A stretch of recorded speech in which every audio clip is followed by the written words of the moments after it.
When I first arrived at Purdue, I came with 5 bags, but the heaviest thing that I carried wasn't physical. It was an internalized sense of purpose.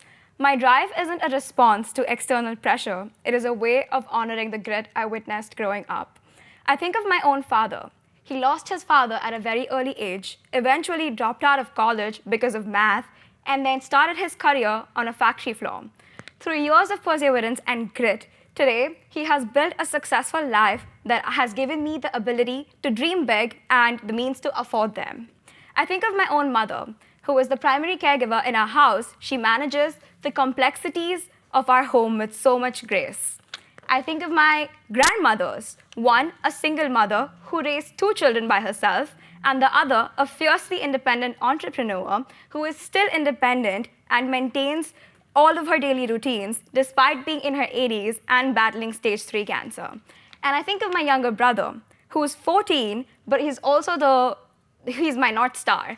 He has spastic quadriplegic cerebral palsy, and the way he is dedicated to his routine, the way he does every single thing with a smile on his face, truly inspires me. He's taught me what the true meaning of perseverance is. All of my family members have taught me one thing, that doing it all isn't a chore, it's a legacy. This internal drive manifested as an obsession with making the most of my college experience. I remember my very first advisor meeting. I joined the Zoom call from India asking about as many minors and majors and certificates that I could have added. I didn't just want a degree, I wanted to do it all.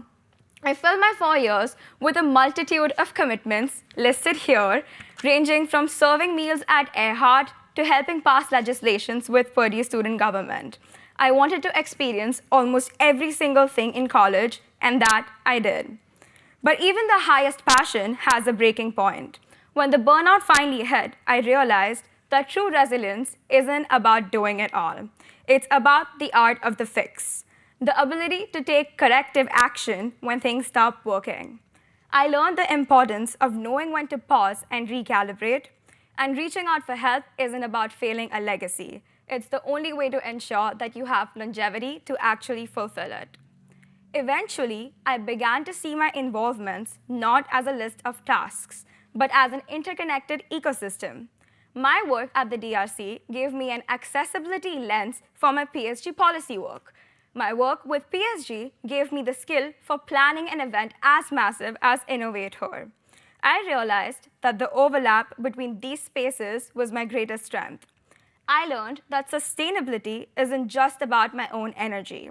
It's about the strength of the system. What eventually became Innovator originally started as personal DMs to 8 friends in 8 organizations asking them to come aboard. By planning for this overlap and building this web of support, I moved from individual effort to collective strength, creating a scalable ecosystem. This desire to build a space where everyone could contribute manifested during a PSG meeting. We discussed the lopsided gender ratios in STEM, and as a CS major, I deeply started to feel the feeling of not belonging. And the pressure to know it all is very real. The fear of looking dumb if I asked a question as the only girl in a group project, that is something that a lot of us have related to. This frustration gave rise to Innovator, Purdue's first minority-centric hackathon. For those unaware, a hackathon is where people come together for 24 to 36 hours and build technical solutions with either code or hardware for a specific problem. At Innovator, we chose all of those problems to be women-centric and minority-centric. During our first year, we launched with 125 participants and raised about $40,000 in funding.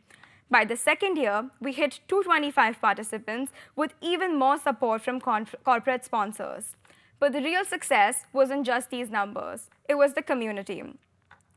Today, over 500 people have been a part of Innovator, and I am now fully hands-off. There is a new board leading now, and this group of girls was probably in high school when Innovator had started. This community is now theirs to shape, proving that true leadership isn't about holding the reins, but it's about building a foundation that empowers others to take them, so that the impact eventually outlives you. Doing it all is a misnomer. Real art is decision-making, which is choosing to invest your energy where it creates the most meaning. My background gave me the motivation to start, but my passion gave me the energy to keep going. I'm still that student with 5 bags, but I no longer carry them out of a sense of debt. I carry them out of curiosity and a deep internalized gratitude. My advice is to embrace the weight of your story, but let passion be the thing that decides the direction. Don't be afraid to ask for help. It's the only way to build a legacy that is as strong as the foundation you came from. Thank you.